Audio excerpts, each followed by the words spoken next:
Oke, salam kecerdasan. Selamat berjumpa kembali dalam channel saya, Si Hotang Marsoid ya. Kali ini kita berbicara tentang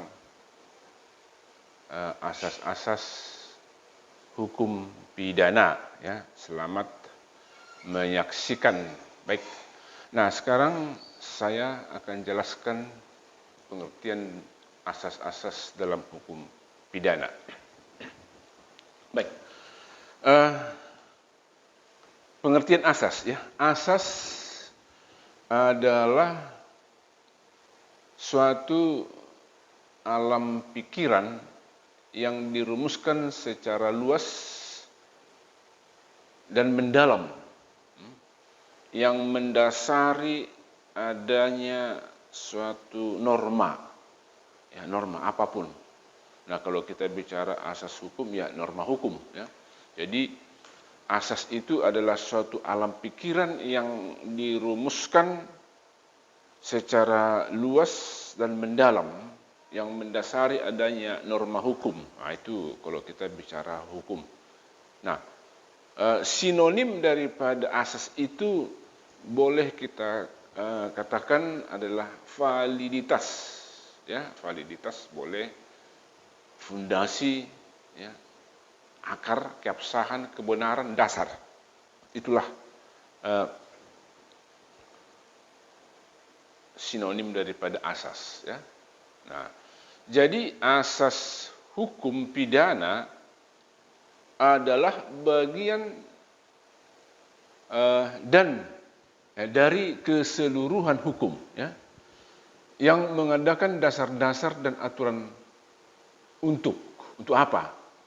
Untuk apa? Ya, untuk menentukan perbuatan-perbuatan mana yang tidak boleh dilakukan ya, yang dilarang dengan disertai ancaman atau sanksi yang berupa pidana tertentu bagi barang siapa yang melanggar peraturan tersebut. Nah, yang kedua juga itu menentukan kapan dan dalam hal apa ya, kepada mereka yang telah melanggar larangan itu saat dikenakan atau dijatuhi pidana. Nah, jadi sudah ada dua tadi, satu perbuatan, menentukan perbuatan dulu itu, kemudian tentang waktu ya, itu menentukan kapan, dan yang ketiga adalah menentukan dengan cara bagaimana pengenaan pidana itu dapat dilaksanakan. Nah, jadi juga menyangkut prosedur ya, menyangkut prosedur dia. Dalam ilmu hukum pidana ya, di dalam ilmu hukum pidana yang berlaku di Indonesia ya, yang Indonesia ada dua golongan besar asas. Ada dua golongan besar asas yang memberlakukan hukum pidana itu sendiri. Jadi ada dua ya. Itulah yang disebut dengan asas menurut waktu dan yang kedua asas menurut tempat. Nah, kedua asas ini itu ada atau diadopsi di dalam KUHP, Kitab Undang-Undang Hukum Pidana. Itu jelasnya ada pada pasal 1 sampai dengan pasal 9 KUHP ya. Nah, jadi kita lihat dulu asas menurut waktu. Nah, sumber utama berlakunya hukum pidana menurut waktu ada terdapat pada pasal 1 ayat 1 KUHP ya. Nah, pasal 1 ini atau pasal ini dikenal dengan asas legalitas ya, legalitas. Nah, pasal 1 ayat 1 atau asas legalitas ini mengandung prinsip-prinsip lagi ya. Prinsip yang terdiri dari 3 prinsip asas legalitas ini. Yang pertama, undang-undang berlaku terhadap delik yang terjadi saat itu. Nah, jadi di dalam hukum manapun di dunia ini, andai kata ada satu hukum yang sedang berlaku, ya, Itulah yang disebut dengan hukum positif, ya. Jadi hukum positif itu atau hukum yang sedang berlaku itu, itulah yang dapat diberlakukan kepada masyarakat, ya. Jadi tidak boleh beda dari situ. Itu dulu yang pertama. Nanti akan saya jelaskan lagi. Nah, yang kedua, analogi dilarang. Mempersamakan aturan itu dilarang. Nah, yang ketiga adalah hukum pidana tidak berlaku surut. Nah, ini sebenarnya prinsip yang tiga-tiga ini satu kesatuan itu, ya. Undang-undang hanya atau peraturan hanya berlaku pada saat itu juga, ya, pada saat itu juga dan ke depan. Ya, kalau dia ke depan kan sedang berlaku dia, tapi kalau ke belakang itu tidak berlaku. Nah, kenapa? Karena sudah ada undang-undang atau peraturan yang baru. Nah, undang-undang ini dapat diterapkan kepada setiap perbuatan. Kalau memang perbuatan itu jelas-jelas dinyatakan sebagai perbuatan pidana di dalam undang-undang pidana itu. Nah, kalau tidak disebut sebagai perbuatan yang dapat diancam dengan pidana, maka tidak bolehlah dipersamakan.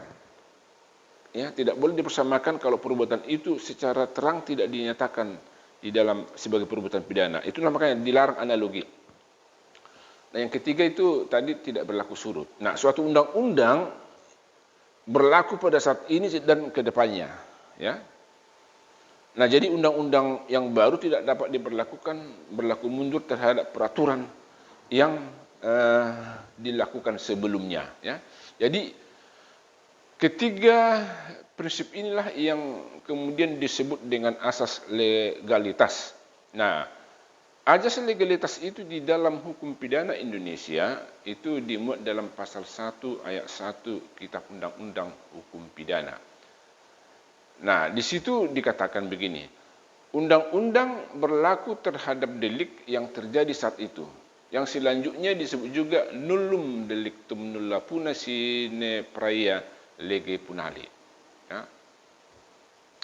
Nah, asas ini menunjukkan bahwa suatu perbuatan dikatakan sebagai delik bila sudah terlebih dahulu ditentukan dalam hukum pidana tertulis.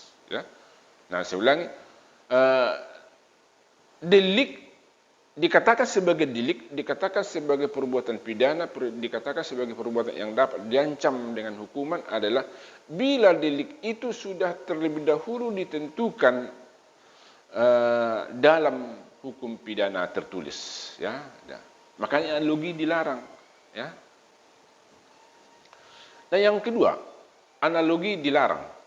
Nah, sesuai dengan bunyi pasal 1 ayat 1 KUHP, maka analogi dilarang, ya, dalam hukum pidana. Itu dilarang dalam hukum pidana. Nah, pemahaman tentang analogi sampai saat ini sebenarnya masih itu terus dipertentangkan, ya.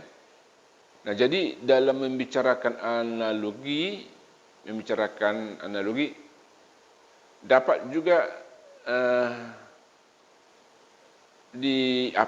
dipertentangkan dengan penafsiran ekstensif yang diperluas. Ya, contohnya tentang pemasangan arus listrik tanpa sah, ya. Nah, jadi sekali lagi saya katakan dalam membicarakan apakah analogi dapat dipergunakan dalam hukum pidana, selalu itu berpangkal pada perbedaan paham dalam menentukan batas mana analogi dan mana ekstensif, ya. Jadi kalau menurut Ruslan Saleh, meskipun tafsiran analogi dan ekstensif tidak berbeda secara prinsipil, ya, secara prinsipil, tetapi keduanya masih ada batas yang tegas, ya, itu menurut Ruslan, ya. Nah, penafsiran ekstensif itu berpegang pada peraturan hukum yang sudah ada.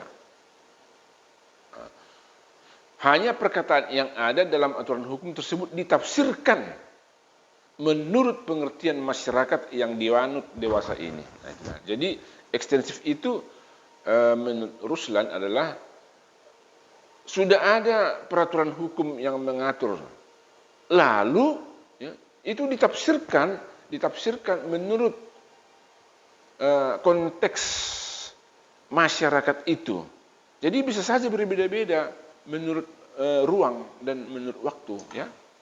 Nah, jadi kalau di dalam penafsiran analogi yang menjadi persoalan adalah pangkal tolaknya, ya. Artinya, suatu perbuatan yang merupakan persoalan itu tidak dapat dikategorikan atau tidak dapat dimasukkan dalam aturan hukum yang sudah ada.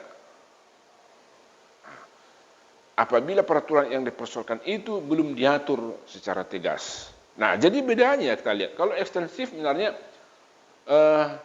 peraturan yang sudah ada itu diperluas saja. Kalau analogi belum ada peraturan, tapi dia sudah dimasukkan sebagai perbuatan pidana. Ya, itu dia. Nah, selanjutnya hukum pidana tidak berlaku surut. Hukum pidana tidak berlaku surut. Nah, asas ini tidak berlaku mutlak sebenarnya kalau dalam hukum pidana Indonesia, ya. Sebab dimungkinkan juga untuk disimpangi, ya. Baik itu berdalih undang-undang itu sendiri maupun karena tindakan darurat, ya. Tindakan darurat. Jadi kita lihat misalnya pada masa pemerintahan Adolf Hitler di Jerman itu asas ini pernah disimpangi, ya, pernah disimpangi. Itu kasusnya adalah Lex van der Lubbe. Nah, hal yang sama juga pernah dipraktekkan di Indonesia itu dalam kasus bom Bali 1, ya. Bom Bali 1. Nah, khusus penyimpangan karena undang-undang boleh juga, ya. Boleh. Begini dia. Di dalam pasal 1 ayat 2 KUHP berbunyi, jikalau undang-undang diubah setelah perbuatan itu dilakukan, maka kepada tersangka dikenakan ketentuan yang menguntungkan. Nah, jadi ada syarat, kalaupun diberlakukan secara surut, ya, tetapi itu harus menguntungkan pelaku, ya, harus menguntungkan pelaku atau menguntungkan terdakwa. Kalau merugikan, maka tidak boleh berlaku surut, ya, tidak boleh berlaku surut. Oke, itu dia tentang asas legalitas. Nah, sekarang masuk tentang asas menurut tempat, ya. Nah, dalam hukum pidana Indonesia, asas ini dijumpai pada pasal 2 sampai dengan pasal 9 KUHP. Nah, itu terdiri dari 4 asas, ya, yaitu asas teritorial, asas personalitas atau nasionalitas aktif, ketiga asas perlindungan atau nasionalitas pasif, dan yang keempat adalah asas universalitas. Ini dia. Nah, asas teritorial apa itu? Nah, asas ini disebut juga dengan asas tempat, ya. Nah, asas ini menunjukkan bahwa perundang-undangan suatu negara berlaku penuh di negara tersebut, ya, dan dapat diberlakukan kepada semua orang yang ada di negara itu, baik itu warga negaranya sendiri maupun warga negara asing, ya. Itu dia. Jadi asas ini diatur pada pasal 2 KUHP dan perluasannya ada di pasal 3 KUHP. Jadi pasal 3 KUHP itu adalah perluasan asas teritorial yang diatur di dalam pasal 2, ya. Nah, rumusan pasal 2 itu menitikberatkan pada wilayah teritorial Indonesia, ya. Nah, kita ambil contoh begini. Asas teritorial merupakan asas yang paling penting di antara semua asas yang lain, ya. Karena ini berkaitan dengan kedaulatan suatu negara. Nah, kalau dihubungkan dengan Indonesia tentu berkaitan dengan kedaulatan Indonesia. Nah, sebagai suatu negara yang merdeka dan berdaulat, maka asas teritorial ini melambangkan perwujudan kedaulatan suatu negara. Jadi Indonesia kan negara merdeka, negara berdaulat. maka sebagai negara merdeka dan berdaulat berlakulah hukum pidana Indonesia atau berlakulah hukum Indonesia di Indonesia dan dapat diterapkan kepada semua orang, baik itu warga negara Indonesia sendiri maupun warga negara asing, ya. Nah, itulah asas teritorial ini, ya. Nah, persoalannya sekarang kalau kita lihat Indonesia itu apa, ya, batas-batas posisi teritorial Indonesia itu apa, ya. Jadi kalau dikatakan teritorial itu meliputi darat, laut, dan udara. Itu satu kesatuan, ya, satu kesatuan itu. Jadi adapun batas wilayah Indonesia itu menurut hukum internasional yang klasik, ya, yang klasik adalah bahwa batas perairan suatu negara adalah sejauh 3 mil dari pantai terluar pada pasang surut. Hal ini sudah dimasukkan dalam Stakblad 1939 nomor 442. Ya, jadi contohnya begini. Nah, apabila Indonesia ini, Sumatera lah katakan Sumatera, lalu kalau Sumatera ya sudah jelas itu teritorial Indonesia. Tapi kalau dengan udara yang di atasnya, Tapi bagaimana dengan laut? Ya, laut. Kalau menurut hukum internasional klasik, yang menjadi teritorial Indonesia adalah 3 mil dari pantai terluar pada waktu pasang surut. Jadi ketika pasang surut kan, air akan semakin menjauh, lalu kelihatanlah pantai terluar itu. Nah, dari situlah diukur 3 mil keluar.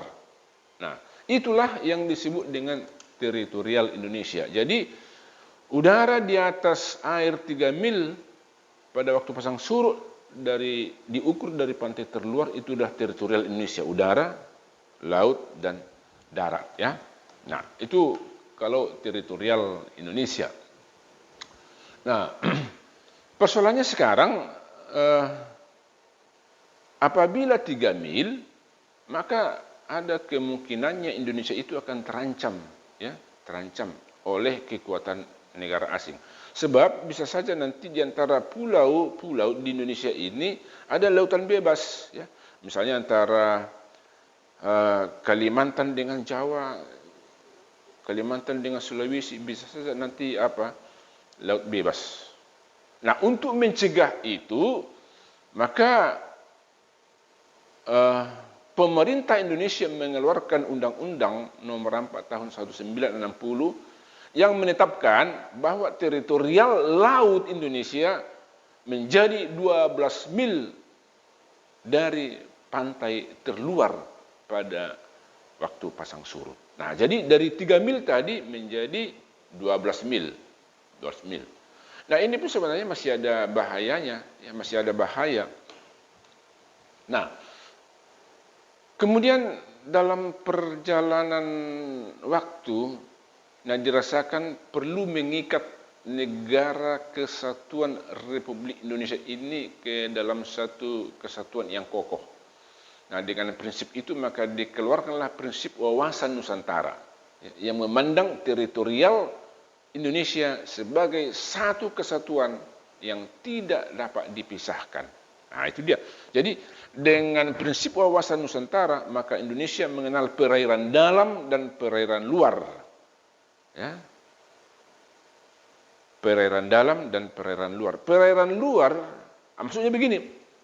Nah, Indonesia sekarang ada Sumatera, ada Jawa, Kalimantan, Sulawesi, Nusa Tenggara, kemudian Maluku dan Irian, Papua. Nah, antara Sumatera dengan Jawa itu dipisahkan oleh Selat Sunda.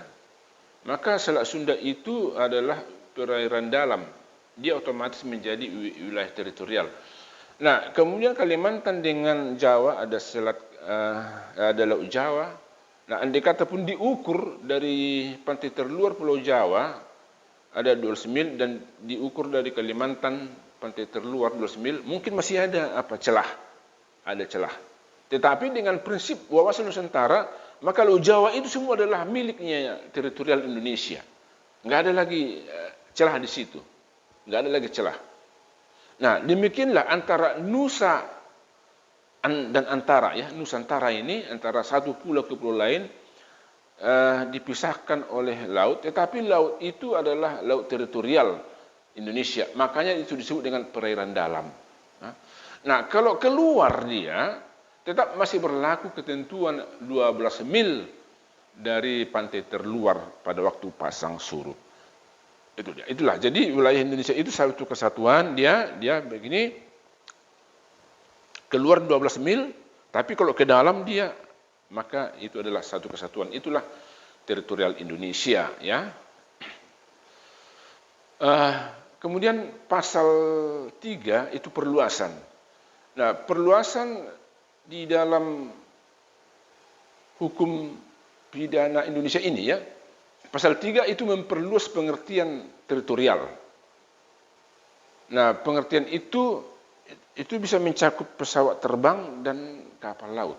Nah, ketika kapal laut Indonesia berlayar keluar dari Indonesia dan memasuki perairan bebas, maka kapal laut Indonesia yang berbendera Indonesia tentunya, maka itu dianggap teritorial Indonesia, walaupun dia ada di perairan bebas.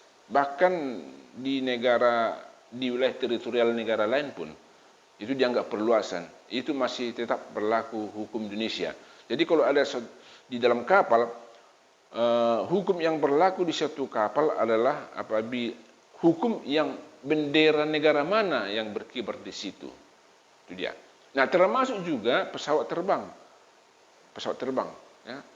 Jadi penerbangan nasional itu kan selalu memakai merek dia.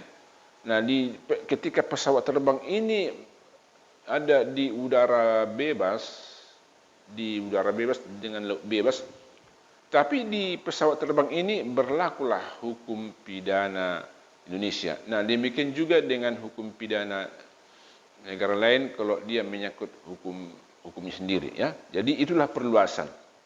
Jadi pasal 3 itu memperlakukan hukum pidana Indonesia di dalam kapal yang sedang berlayar dan pesawat terbang yang sedang terbang, ya.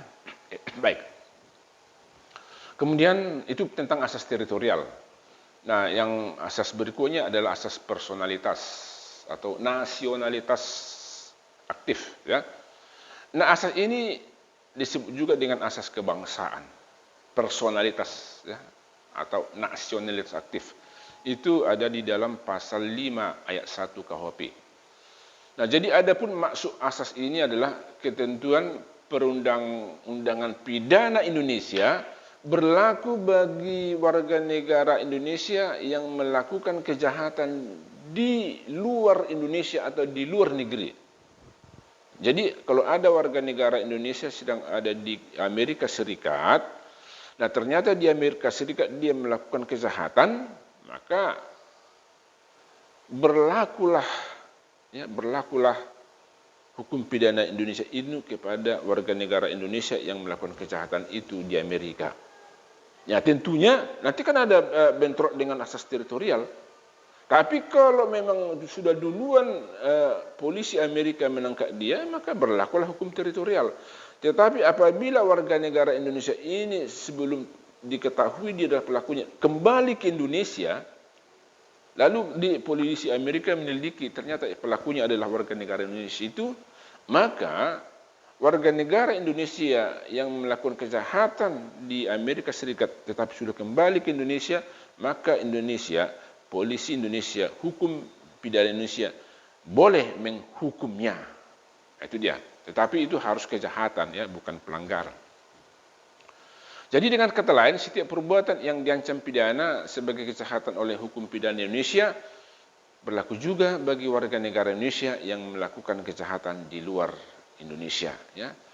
Nah, azas ini juga didasarkan pada kedaulatan negara, ya, dengan jalan pikiran bahwa setiap negara berdaulat selalu melindungi warga negaranya dimanapun dia berada. Baik, selanjutnya adalah asas nasionalitas pasif. Ya. Nah, asas ini disebut juga dengan asas perlindungan hukum. Nah, dalam hukum pidana Indonesia itu diatur pada pasal 4 KUHP. Nah, apa maksud asas ini? Nah, asas ini memberlakukan hukum pidana Indonesia terhadap siapapun yang melakukan kejahatan di luar Indonesia tetapi merugikan kepentingan Indonesia. Itu dia. Ya. Jadi contoh begini. Ada warga negara Amerika melakukan pembunuhan di Filipina, ya. Jadi di luar negeri sama-sama warga negara Amerika melakukan pembunuhan di Filipina. Korban pembunuhan itu adalah warga negara Indonesia. Oke. Nah, kalau menurut asas teritorial, maka hukum pidana Filipina lah.